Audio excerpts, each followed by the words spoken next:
شہد کا رنگ کوئی بھی ہو، لیکن اس کو اگر دیکھا جائے تو اس رنگ میں آگے کئی رنگ ہوتے ہیں۔ اس نے تقریباً 20-25 سال کی محنت سے اس نتیجے پر وہ پہنچا ہے کہ شہد کا ایک رنگ نہیں بلکہ شہد کے کئی رنگ ہیں۔ بڑا خوش ہوا کہ مجھے یہ ایک بہت بڑا نقطہ مل گیا ہے۔ اچھا، اس نے اپنی اس معلومات کو، اپنی اس تحقیق کو، اپنے تفحص کو، حاصل مطالعہ کو، تجربات کے نچوڑ کو اپنے دوستوں کے سامنے رکھا۔ اس کے دوستوں کی فہرست میں ایک مسلمان بھی تھا، تو جب نے اس کے سامنے یہ بات رکھی تو اس نے کہا کہ قرآن مجید میں یہ بات موجود ہے کہ ہم نے مکھیوں کے پیٹ سے سیال مادہ نکالا ہے جس کے مختلف رنگ ہیں۔ تو وہ حیرت زدہ ہو گیا، کہا لاؤ دیکھا تو قرآن مجید میں وہ لکھا ہوا تھا۔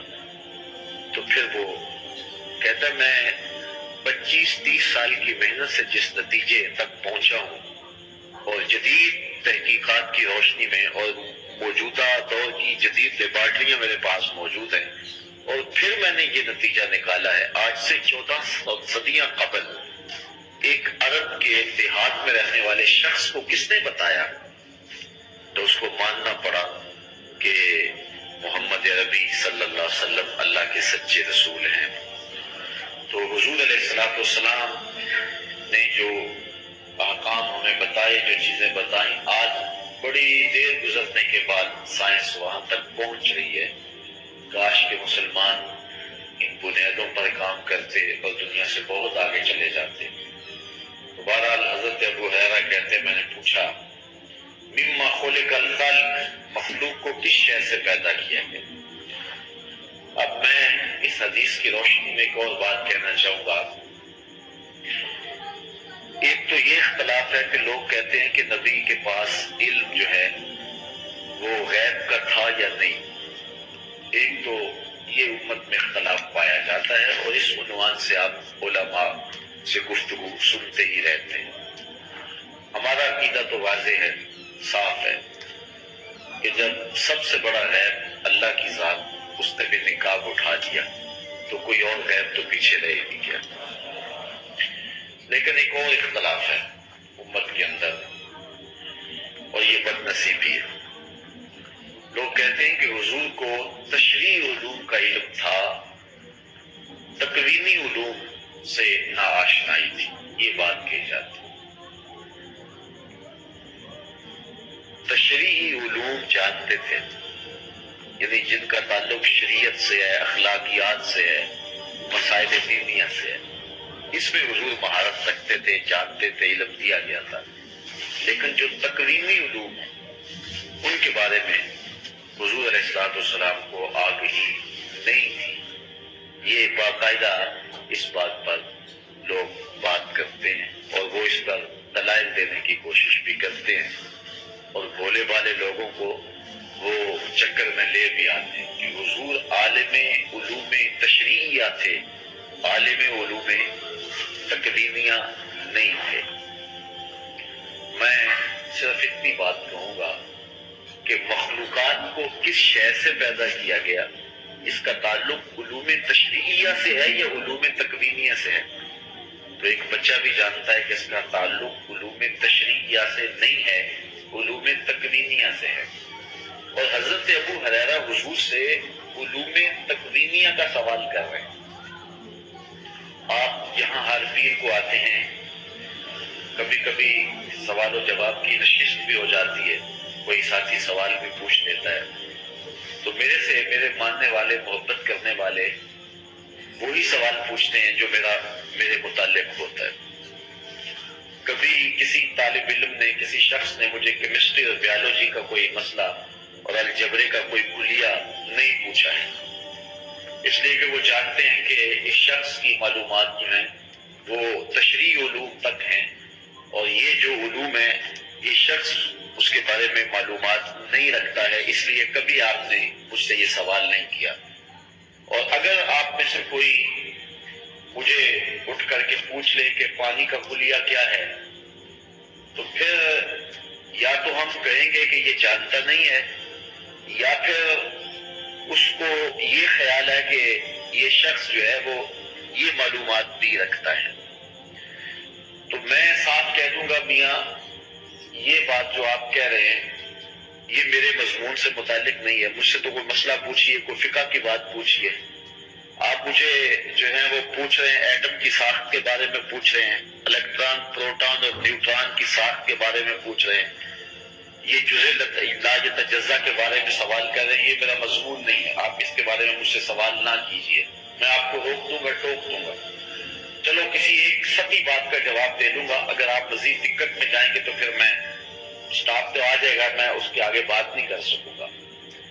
لیکن ایک صحابی حضور سے پوچھ رہا ہے علم تکوینی کے بارے میں، تو صحابی کا عقیدہ یہ ہے کہ نبی تشریعی علوم کا بھی واقف ہے اور نبی تکوینی علوم سے بھی آگاہ ہے، اس لیے تکوینی علوم کا سوال کیا جا رہا ہے۔ تو آج کے اگر کسی شخص کو سمجھ نہیں آتی تو اس کی قسمت، لیکن صحابی کو پتا ہے کہ کائنات کی کوئی شے نہیں ہے جو میرے محمد عربی کی نگاہوں سے چھپی ہوئی ہو، اس لیے وہ حضور سے پوچھ رہا ہے مما خلق الخلق، حضور یہ بتائیے کہ مخلوق کس شے سے پیدا کی گئی، اس کا مادہ کیا تھا، اس کا میٹیریل کیا تھا، کس شے سے کائنات کی تخلیق کی گئی۔ ایک تو سوال بتاتا ہے کہ ان کا عقیدہ کیا تھا، اور دوسرا پھر حضور کا اس پر ٹوکنا نہ، منع نہ کرنا۔ تو میاں میں نبی ہوں تو مجھے تم اس عنوان سے سوال کیوں کرتے ہو؟ آقا کریم نے یہ جواب نہیں دیا، بلکہ حضور نے فرمایا قال من الماء، فرمایا پانی سے پیدا کیا گیا۔ قال من الماء کس شے سے پیدا کیا گیا ہے؟ پانی سے۔ قلنا الجنت ما بناؤها، اچھا یہ بات تو بتائی، اس نے پوچھی، حضرت ابو ہریرہ نے حضور نے بتا دی، لیکن سوالات کا سلسلہ آگے بڑھا، کہا حضور ایک اور بات بتائیے کہ جنت کس شے سے بنائی گئی ہے؟ یہ مخلوقات جو دنیا کی ہیں یہ تو بنائی گئی ہیں پانی سے، لیکن جنت کس شے سے بنائی گئی ہے؟ اب حضور نے سارا میٹیریل بیان کر دیا، کیا کیا لگی ہے شے جنت کو بنانے میں۔ یہ عمارت بنی ہے، اس کو سیمنٹ بھی لگا ہے، سریا بھی لگا ہے، اینٹیں بھی لگی ہیں، بجری بھی لگی ہے، ریت بھی ڈالی گئی ہے، پھر اس کے بعد تعمیر کا سلسلہ آگے چلے گا تو اس کو ٹائل بھی لگائی جائے گی، رنگ روغن سب کچھ تو بتانا پڑے گا نا اس کو یہ لگا ہے۔ بنیادوں میں پتھر کوٹا گیا ہے، پھر بجری ڈالی گئی ہے، پھر ڈیمپ ڈالا گیا ہے، پھر اس کے بعد جو ہے وہ اینٹیں ہیں، اینٹوں کے اندر سریا ہے، یہ سب کچھ بتانا پڑے گا۔ تو صرف اتنا پوچھا جائے کہ یہ مسجد کس شے سے بنائی گئی ہے تو ہمیں سب کچھ بتانا پڑے گا۔ صحابی پوچھتا ہے جنت کی بنا کیسے ہوئی، جنت کس شے سے بنائی گئی؟ اب سنو رسول کیا بیان فرما رہے ہیں۔ اللہ اکبر، قال لابنۃ من ذهب ولابنۃ من فضہ، تو میں کچھ اینٹیں سونے کی تھی، کچھ چاندی کی تھی، کچھ اینٹیں سونے کی تھی اور کچھ اینٹیں چاندی کی تھی۔ وملاۃها المسک الاصفر، اور جو گارا تھا نا، جو مسالہ جوڑنے کے لیے تھا، وہ خالص کستوری کا تھا، خالص کستوری، ملاوٹ والی نہیں، خوشبودار کستوری کا تھا۔ وَأَصْبَاؤُهَا اللُّؤْلُؤُ وَالْيَاقُوتُ، اور جو بجری تھی وہ موتی اور ہیروں کی تھی۔ یہ دیکھو جنت کی بنا حضور بیان کر رہا ہے، اس کی جو بجری ہے وہ موتیوں کی ہے اور ہیروں کی بنائی گئی ہے۔ وَتُرْبَتُهَا الزَّعْفَرَانُ، اور جو اس کی مٹی ہے وہ زعفران کی ہے، جو مٹی ہے، فرش ہے، وہ کس کا ہے؟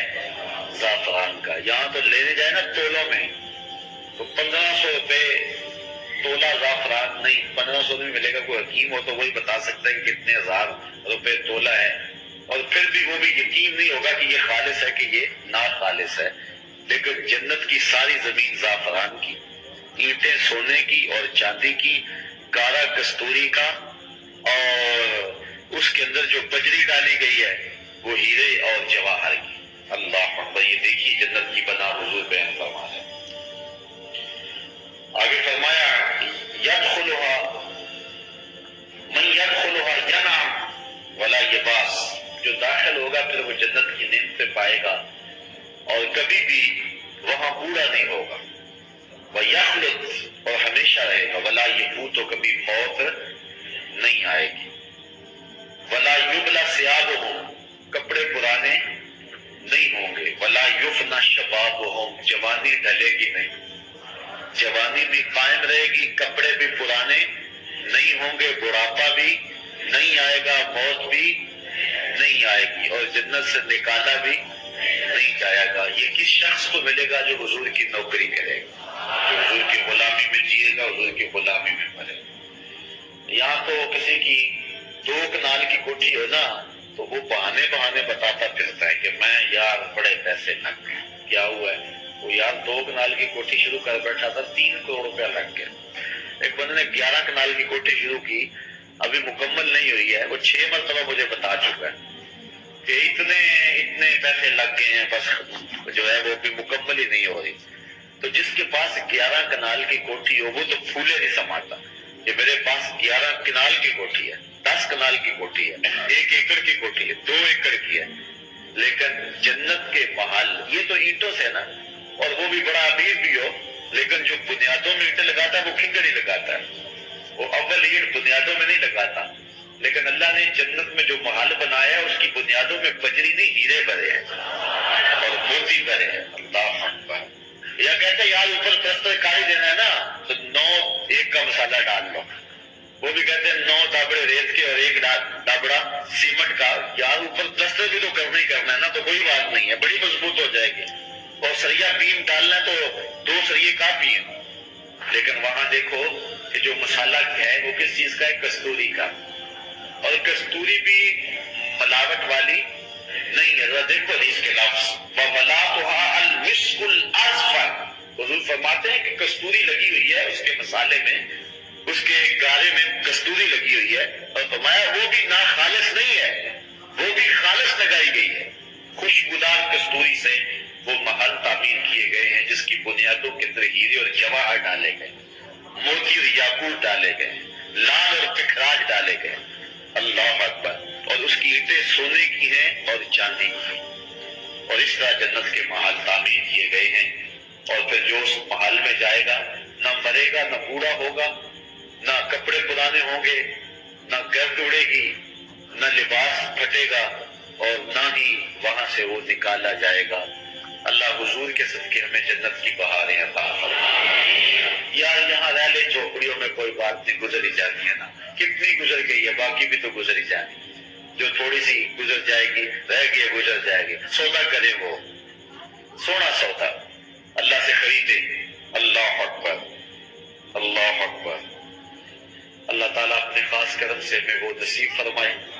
اچھا ہم اچھے تو نہیں ہیں، اعمال بھی اچھے نہیں ہیں، تو شیخ سعدی شرازی علیہ رحمہ کو مجھے شعر یاد آیا. میرے والد گرامی اس کو بڑے ذوق سے پڑھا کرتے تھے. شنیدم کے در روز امید و بی، شنیدم کے در روز امید و بی، پتا را بدے کا ببخشت کری. شیخ سعدی کہتے ہیں میں نے سنا ہے قیامت کے دن اللہ تعالیٰ بروں کو نیکوں کے صدقے بخش دے گا. اس لیے من گرچہ از پاکا نہیں پاکا بستا. ایک شیخ کہتا ہے کہ میں اگرچہ پاک نہیں ہوں لیکن پاکوں کے ساتھ جڑا ہوا تو ہوں نا. میں حضرت شاہ نقش بند بخاری کی لڑی سے وابستہ تو ہوں نا، اس لیے اللہ میرے اوپر کرم فرما دے گا. کبھی آپ نے دیکھا گلدستہ جو بازار میں بکتا ہے پھولوں کا، تو اس کو جو باندھا ہوا ہوتا ہے وہ تو گھاس سے باندھا ہوا ہوتا ہے، تو جو قدر و قیمت ان پھولوں کی ہے وہی گھاس کی ہو جاتی ہے. شیخ سعدی نے یہاں ایک اور مثال دی. فرماتے ایک دن میں حمام میں گیا تو میں نے مٹی سونگھی تو اس سے خوشبو آ رہی تھی. میں نے کہا تو مشک ہے یا عنبر؟ اس نے کہا میں مٹی ہوں، لیکن جمال ہم نشیدہ من اثر کر بغیر نہ من ہما خاکم کے ہستم. میں چند دن پھول کی جڑوں میں بیٹھی رہی ہوں اور میرے ہم نشی کا جمال میرے اندر تاثیر کر گیا. ہوں تو اوقات کی مٹی، ذات کی مٹی، لیکن پاکوں کی سنگت اور صحبت اور پھولوں کی خلوت اور پھولوں کی جلوت نصیب ہو گئی اور میرے من میں خوشبو بس گئی. اس لیے اللہ والوں کی صحبت اور نیک لوگوں کی سنگت، ان کے ساتھ نسبت انشاءاللہ مٹی کو بھی قیمتی کر دے گا اور ہماری خاک بھی ٹھکانے لگ جائے گی. اللہ اپنے کرم سے، اپنے فضل سے ہمیں اپنی رحمتوں کا حصار اور سایہ نصیب فرمائے. وعنہ اور انہی سے یعنی حضرت ابو ہریرہ سے ہی ایک دوسری روایت ہے قال قال رسول اللہ صلی اللہ علیہ وسلم ما فی الجنت شجرۃ الا وساقها من ذهب رواہ ترمذی. یہ بھی ترمذی کی روایت ہے. پہلی روایت ترمذی احمد اور دارمی کی تھی. حضرت ابو ہریرہ فرماتے ہیں جنت میں کوئی درخت ایسا نہیں ہے کہ جس کا تنا جو ہے وہ سونے کا نہ ہو. جنت کے ہر درخت کا تنا کس کا ہے؟ سونے کا. واہ واہ کیسی اللہ تعالیٰ نے جنت سجائی اور سنواری. پھر فرمایا وعنہ انہی سے روایت ہے قال قال رسول اللہ صلی اللہ علیہ وسلم ان فی الجنت 100 درجہ ما بین کل درجتین 100 عام رواہ ترمذی. یہ بھی ترمذی کی روایت ہے. امام ترمذی فرماتے ہیں کہ جنت میں 100 درجے ہیں. کتنے درجے ہیں؟ 100 درجے. اور ایک درجے سے دوسرے درجے کا فاصلہ 100 سال کا ہے. اب بتاؤ کہ آخری درجے تک جاتے ہوئے کتنا عرصہ لگے گا. یہ درجے اللہ تعالیٰ جنت میں رکھے ہوئے ہیں اور اپنے پاک بندوں کو اللہ تعالیٰ ان درجوں میں رکھے گا اور انہیں رحمتوں سے نوازے گا. وعن ابی سعید رضی اللہ تعالیٰ عنہ حضرت ابی سعید خدری سے روایت ہے قال قال رسول اللہ صلی اللہ علیہ وسلم ان فی الجنت 100 درجہ لو ان العالمین اجتمعوا فی احداہن لواسعتہم. کہتے ہیں کہ جنت میں 100 درجے ہیں اور اگر ساری خدائی ساری کائنات ایک درجے میں چلی جائے تو سما جائے. لیکن اللہ نے 100 درجے بنائے ہوئے ہیں جنت. وعنہ حضرت ابو سعید خدری سے ہی روایت ہے یعنی نبی صلی اللہ علیہ وسلم کو حضور سے روایت کرتے ہیں فی قولہ تعالی اللہ تعالیٰ کا یہ قول وفرش مرفوعہ جو جنت میں فرمایا گیا کہ قالین بچھے ہوئے ہوں. جنت میں فرش بچھے ہوئے ہوں گے. قال ارتفاعها لکما بین السماء والارض مسیرۃ 500 سنہ. کہا کہ وہ جو فرش بچھے ہوئے ہوں گے ان کی بلندی اتنی ہوگی کہ جتنی زمین اور آسمان کے درمیان ہے. اللہ اکبر. مسیرۃ 500 سنہ اور لمبائی میں اتنے ہوں گے کہ 500 سال چلتے رہیں تو ایک قالین کا ٹکڑا بھی ختم نہیں ہوگا. اللہ اکبر. وعنہ انہی سے روایت ہے اور یہ روایت بڑی خوبصورت. قال قال رسول اللہ صلی اللہ علیہ وسلم ان اول زمرۃ يدخلون الجنہ یوم القیامہ ضوء وجوہہم علی مثل ضوء القمر لیلۃ البدر. حضور فرمایا جنت میں پہلا گروہ جو جائے گا ان کے چہرے ایسے چمک رہے ہوں گے جس طرح چودھری کا چاند چمکتا. یہ انبیاء علیہ السلام کا گروہ ہوگا. والزمرۃ الثانیہ اور جو دوسرا گروہ جائے گا علی مثل احسن کوکب دری فی السماء تو وہ ایسے ان کے چہرے چمکتے ہوں گے جس طرح آسمان پر جو ہے وہ روشن ستارہ چمکتا ہے. لکل رجل منہم زوجتان اور ہر شخص کی مخصوص 2 بیویاں ہوں گی. ویسے تو 70 حوریں بھی دی جائیں گی دنیا پر جو اس کی ازواج اگر اعمال صالح ہوئے ان کے تو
سے چلے گی تو وہ بھی جنت میں جائیں گی، لیکن اس کے علاوہ مخصوص 2 بیویاں اس کو عطا کی جائیں گی۔ علی کل زوجۃ 70 حلہ، ہر زوجہ نے 70 لباس پہنے ہوئے ہوں گے۔ کتنے لباس پہنے ہوں گے؟ 70 لباس۔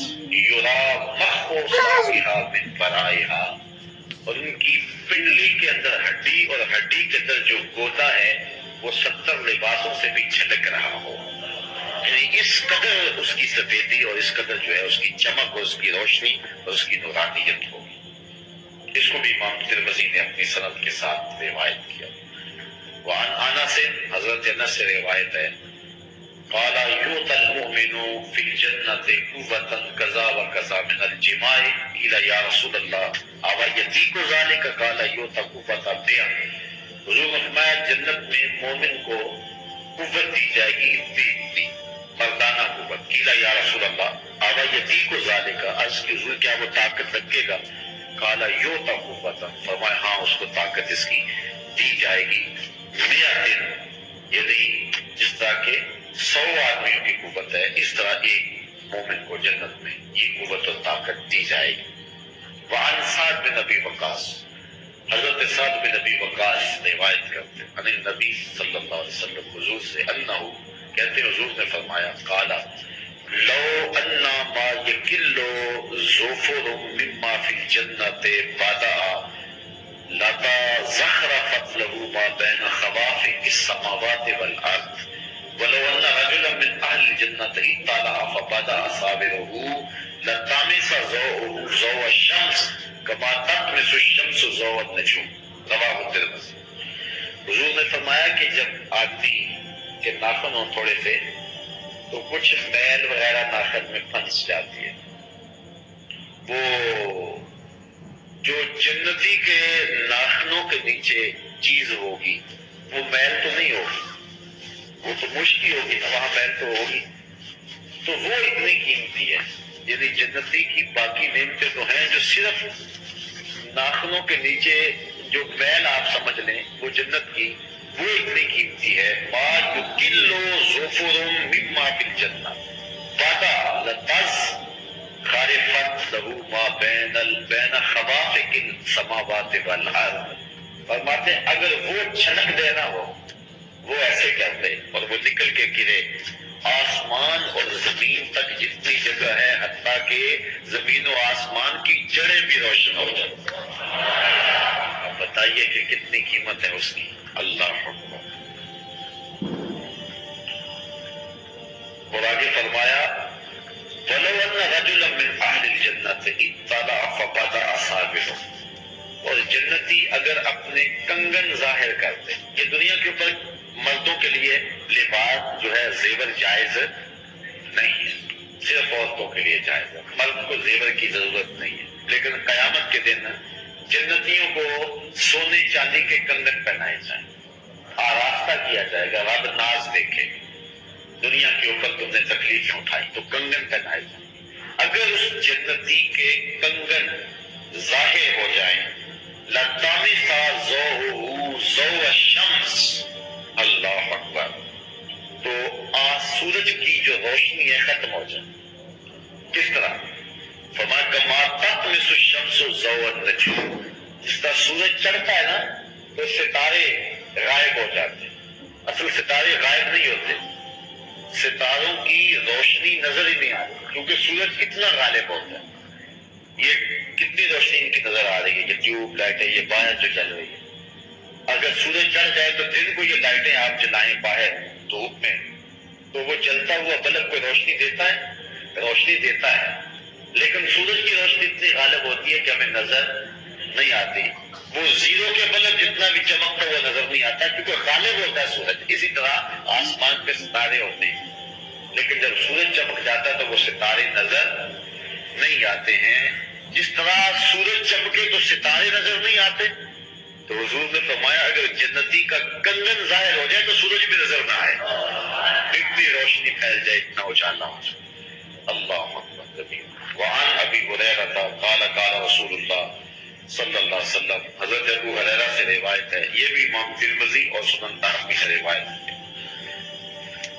حضور نے ارشاد فرمایا اہل الجنت جوع غرض کحلا لا یفن شبابهم ولا یبلا ثیابهم، جنتی جوع اور مرد ہوں گے، یعنی جوان ہوں گے اور داڑھی اور مونچھیں نہیں ہوں گی، پورے جسم کے اوپر کہیں بھی کوئی بال نہیں ہوگا سوائے سر کے بال، اب منہ کے بال ہوں گے، سر کے بال ہوں گے، چونکہ اگر یہ بھی نہ ہو تو بدصورتی ہوتی ہے، باقی یہ بازوؤں کے اوپر، ٹانگوں پہ، باقی اعضائے پتنیوں کے اوپر جو بال ہیں، داڑھی کے بال، یہ کچھ بھی نہیں ہوگا، بال کوئی نہیں ہوگا، صرف چند انبیاء علیہ السلام کی داڑھی ہوگی اعزاز و تکریم کے لیے، باقی سارے لوگ جو ہیں وہ جرد اور برد ہوں گے، جوان ہوں گے اور ریش نہیں ہوگی، کحلا اور آنکھوں میں قدرتی سرمے کی دھاریاں لگی ہوئی، لا یفنا شبابہم اور شباب ڈھلے گا نہیں، ولا یبلا ثیابہم اور کپڑے بھی پرانے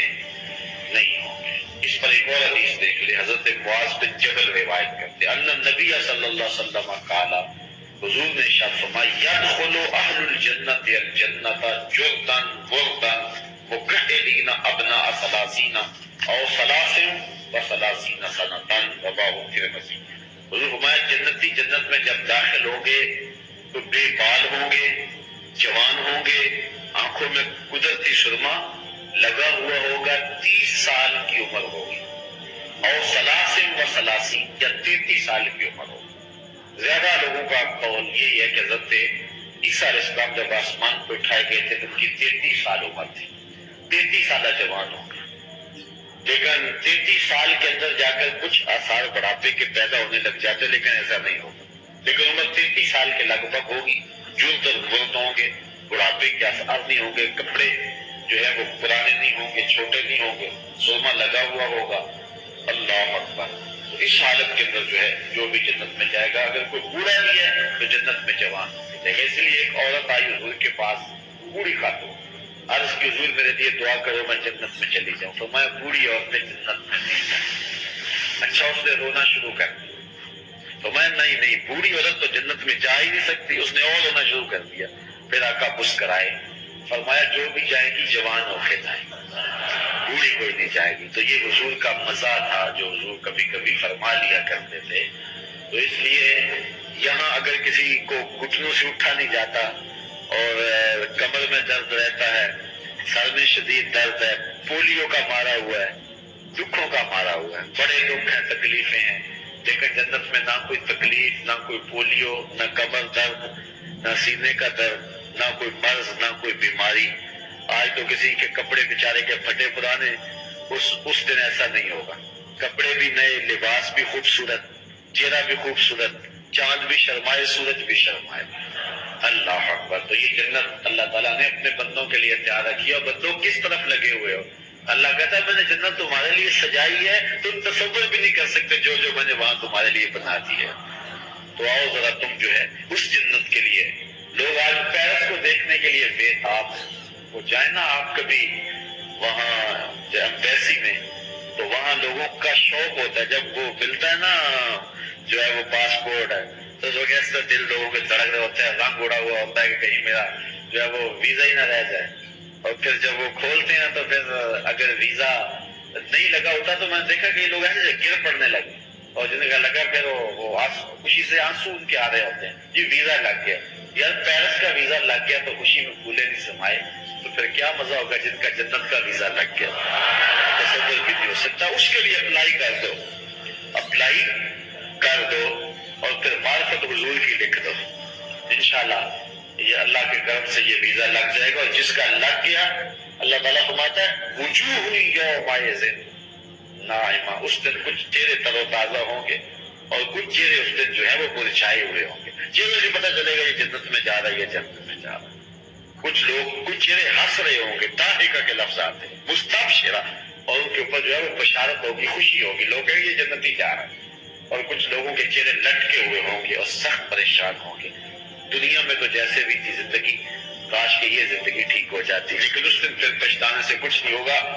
آج حضور نے سب کچھ بیان کر دیا، بتا دیا کیسے جنت کا نقشہ کھینچا رسول کریم، اللہ کو کثرت چھوڑی، شوق پیدا ہوتا ہے کہ نہیں جنت کا، یہ حضور شوق دلا رہے ہیں۔ ناخواں کہتا ہے کہ مجھے نہیں ضرورت جنت کی، عجیب بات ہے، تجھے میں ایک عاشق رسول کو دیکھا مدینے میں، تو وہ بڑا غصے میں تھا، وہ ایجنٹ پائے گا، کہہ رہا جی میرا ٹکٹ نہیں لگ رہا ہے۔ میں نے کہا یار تم تو کہتے ہو کہ مدینے کے بغیر جی نہیں لگتا، مدینے میں جی نہیں اب لگ رہا تمہارا۔ تو عجیب سی کہانیاں ہیں، حضور نے تحریف دلائی ہے نا، حضور نے جنت کا نقشہ کھینچا ہے نا۔ ایک ایک چیز صحابہ کو بتا رہے ہیں، صحابہ آگے بتا رہے ہیں، حضور صحابہ اللہ محبوب کو بتائے کہ محبوب میں تیرے غلاموں کے لیے ایسی سونی جنت بنائی، محبوب آگے اپنے غلاموں کو بتائیں، غلاموں آئے ہیں دکھ تمہیں، بدر میں تکلیفیں سہی ہیں تم نے، احد میں تم نے تکلیفیں سہی ہیں، لیکن حوصلہ رکھو تمہارے لیے رب نے بڑا کچھ بنایا ہوا ہے۔ اور پھر صحابہ آگے تابعین کو بتائیں، تابعین آگے تبع تابعین کو بتائیں، وہ آگے پھر بتائیں، وہ آگے بتائیں، وہ آگے بتائیں۔ اچھا آپ آگے کہتے ہیں ہمیں لوڑ ہی کوئی نہیں جنت کی، عجیب بات ہے، تمہیں نہیں ہوگی، ہمیں تو بڑی لوڑ ہے، ہم تو جائیں گے جنت انشاءاللہ، ہمیں تو آرزو ہے، اس لیے کہ ہمارے آقا بھی تو جنت میں ہی ہوں گے نا، اس لیے حضور بھی وہاں ہوں گے۔ حضرت شیخ شہاب الدین سہروردی سے آپ کے ایک مرید نے سوال کیا، مرید پوچھتا ہے حضرت کہ اس دنیا میں سب سے افضل جگہ کون سی؟ شیخ فرمانے لگے بیٹے وہی جگہ جہاں حضور تشریف فرما، یعنی مدینے کی وہ مخصوص جگہ جہاں جلوہ فراز۔ تو کہا پھر ہم جنت کی آرزو کیوں کرتے ہیں، ہم جنت کی آرزو کیوں کرتے ہیں؟ شیخ نے نہیں کہا کب ہم کرتے ہیں، اساں جنت کی کرنی ہے، شیخ نے نہیں کہا، کہنے لگا بیٹا جب حضور یہاں ہے دنیا پہ تو یہ جگہ افضل ہے، جب جنت میں جائیں گے تو جنت افضل ہوگی، اس لیے تو ہم جو ہے وہ حضور کے پیچھے پیچھے، جدھر جدھر حضور ہوں گے ہم بھی حضور کے پیچھے پیچھے۔ تو اس لیے یہ ہماری آرزو ہے اور یہ دعا مانگا کرو کہ اللہ جنت عطا فرمائے۔ جو کہتا ہے کہ مجھے لوڑ نہیں، مرضی اس کی، لیکن ہمیں جنت چاہیے، چونکہ اس جنت کی تحریر ہمیں حضور نے دلائی ہے، جنت کی تحریر ہمیں حضور نے دی ہے۔ اب حضرت اسماء بنت ابی بکر رضی اللہ تعالی عنہ، حضرت ابوبکر صدیق رضی اللہ تعالی عنہ کی صاحبزادی نے بھی حدیث بیان فرمائی ہے، ذرا وہ بھی سن، کیونکہ آج کل حضرت ابوبکر صدیق کے ایام چل رہے ہیں، لہذا کیسا گھر تھا، گھر کی بیٹیاں بھی حضور کی حدیثیں بیان فرمائی۔ حضرت اسماء رضی اللہ تعالی عنہ بنت ابی بکر قالت فرماتی ہیں سمیت رسول اللہ، کہتی ہیں میں نے بھی حضور سے سنا ہے کہ حضور ان کے گھر آیا کرتے تھے، اور پھر ان کی سکی ہمشیرہ حضرت عائشہ رضی اللہ تعالیٰ عنہ یہ حضور علیہ السلام کی زوجہ محترم تھی اور یہ ادھر بھی جایا کرتی تھی۔ پھر مدینے کی عورتوں نے عرض بھی کیا تھا حضور سے، عرض کیا حضور ساری موجیں مرد ہی اڑا رہے ہیں، ایک دن ہمارا بھی مقرر کر دے، ہمیں بھی کچھ عطا فرمائے۔ پھر حضور نے ہفتے میں ایک دن خواتین کے لیے مقرر فرمایا تھا، کسی مقام پہ عورتیں جمع ہوتی تھی، حضور جا کے انہیں ارشادات فرمایا کرتے تھے، اس لیے صحابیات نے ڈائریکٹ حضور سے سنا ہے۔ حضرت اسماء رضی اللہ تعالیٰ عنہ فرماتی ہیں سمیت رسول اللہ صلی اللہ علیہ وسلم، میں نے حضور سے سنا، وذکر لہ سدرۃ المنتہی، حضور کے سامنے سدرۃ المنتہی کا ذکر کیا گیا، سدرۃ المنتہی کا ذکر کیا گیا۔ قال یسیر الراکب فی ظل الفنن منہا مئۃ سنہ، حضور نے ارشاد فرمایا سدرہ ایسی ہے کہ جس پر 100 سال اگر کوئی سوار چلتا رہے تو ختم نہ ہو، وَيَسْتَظِلُّ بِظِلِّهَا مِئَةُ رَاكِبٍ، یا حضور نے یہ فرمایا کہ اس کے سائے میں 100 سوار جو ہے وہ بیٹھ جائیں تو اس کا سایہ ان کے لیے کافی ہو۔ شک کا راوی، یا راوی کو شک ہوا کہ حضور نے وہ کہا تھا یا یہ کہا تھا۔ فِيهَا فَرَاشُ الزَّخْرِ كَأَنَّ تَمَرَهَا الْكِلَالِ، اس میں جو ہے وہ چمکدار پتنگے، فراش کہتے ہیں یہ جو شمع کے گرد نہیں ہوتے وہ پتنگے ستنگے، وہ کیا کہتے ہیں اسے، پروانے، تو فرمایا کہ اس کے اوپر جو ہے وہ چمکتا ہے، سونا چمکتا ہے، اس طرح کے پروانے، اور وہ پروانے کون سے ہیں؟ فرشتے، وہ اللہ کے نوری فرشتے جن کے پر سونے کی طرح چمکتے ہیں۔ جس طرح شمع کے گرد پروانے ہوتے ہیں، سدرہ کے درختوں کے ساتھ وہ فرشتے لٹکے ہوئے، اللہ پڑھتا کأنَّ ثَمَرَهَا الْكِلَالِ، اور فرمایا کہ اس کا پھل ایسا جس طرح مٹکے ہوتے ہیں، جس طرح مٹکے ہوتے ہیں، اور مٹکوں کے اندر ایسا ایسا ہے پھل میں جس طرح مکھن نہیں بڑا بھرا ہوا ہوتا، ان بٹنوں کے اندر وہ جو ہے وہ گودا بھرا ہوا ہے. یہ ہے سدرۃ المنتہا. ویسے عربی میں بیری کو کہتے ہیں، بیری، سدر، بیری. سدرۃ المنتہا وہ بیری کا ہم شکل کوئی درخت ہے جس کے پتے ہاتھی کے کانوں کے برابر ہیں اور پھل جو ہیں وہ مٹکوں کے برابر ہیں، اور فرشتوں کی وہ حد ہے، منتہا، انتہا سے، حد سے. یہ نیچے والے جتنے فرشتے ہیں سدرہ پہ جا کے رک جاتے ہیں، آگے نہیں جا سکتے. اور جو اوپر والے فرشتے ہیں ملائے اعلیٰ کے اوپر والے، وہ اوپر سے آ کر کے سدرہ پہ رک جاتے ہیں، وہ نیچے نہیں آتے. نیچے والے اوپر نہیں جا سکتے، اوپر والے وہ بارڈر ہے، سرحد ہے. جبریل چونکہ نیچے والے فرشتوں کا استاد ہے، لہذا جبریل بھی آگے نہیں جا سکتا. جبریل بھی جہاں جا کے حضور کو کہا حضور بس میں اب یہاں رک جاتا ہوں، آپ آگے جائیں. بدو گفت سالار بیت الحرام اے حامل وحی برتر خورام. حضور نے کہا وحی لایا کرتا تھا، اب آنا آگے. جو در دوستی مخلصم یافتی انانم سے صحبت چراتا تھی.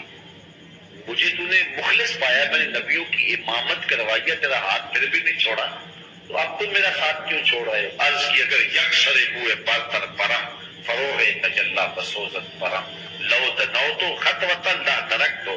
اگر میں اقبال بھی آگے بڑھوں تو جل کے راک ہو جاتا ہوں. جبریل بھی رک گئے، نور بشر دا جھگڑا چلیا تے سدرہ تے جا کے گل مک گئی. کوئی فلک تے رہ یار گیا، کوئی جا سدرہ تے ہار گیا. ایک کالیاں زلفاں والا سی جڑا عرش تو بھی لنگ پار گیا. آگے معراج کا موسم آ رہا ہے، شاید آج کل چاند چڑھ گیا، آج شاید چڑھ دے معراج کا چاند. شکر ہے کہ چلو معراج کی ابتدائی شیر سے ہو گئی، آج نہیں تو کل تو چڑھ ہی جائے گا انشاءاللہ. تو انشاءاللہ اس شیر کو یاد رکھیں. کوئی فلک تے رہ یار گیا، کوئی جا سدرہ تے ہار گیا. ایک کالیاں زلفاں والا سی، ایک سونے چہرے والا سی جڑا عرش تو بھی لنگ پار گیا. پھر کہاں تک گیا؟ اعلیٰ حضرت سے پوچھئے. خیرت سے کہہ دو کہ سر جھکا لے، گمان سے گزرے گزرنے والے، یہاں خود پڑے ہیں جہت کو لالے. کوئی کیا بتائے کدھر گئے تھے، سراغ عین و بتا کہاں تھا، نشان کیف و الا کہاں تھا. نہ کوئی ساتھی، نہ کوئی راہی، نہ سنگ منزل، نہ مرحلے تھے. کمان امکان کے جھوٹے نکتوں تم اول و آخر کے پھیر میں ہو. محیط کی چال سے تو پوچھو کدھر کو آئے کدھر گئے تھے. وہی ہے اول، وہی ہے آخر، وہی ہے ظاہر، وہی ہے باطن. اسی کے جلوے اسی کو ملنے، اسی سے اس کی طرف گئے تھے. کمان حیرت میں سر جھکائے، عجیب چکر میں دائرے. کہاں تک گئے؟ جہاں کسی کا گمان بھی، کوئی حد ہے ان کے عروج کی. بلا غل اولاد کمال ہی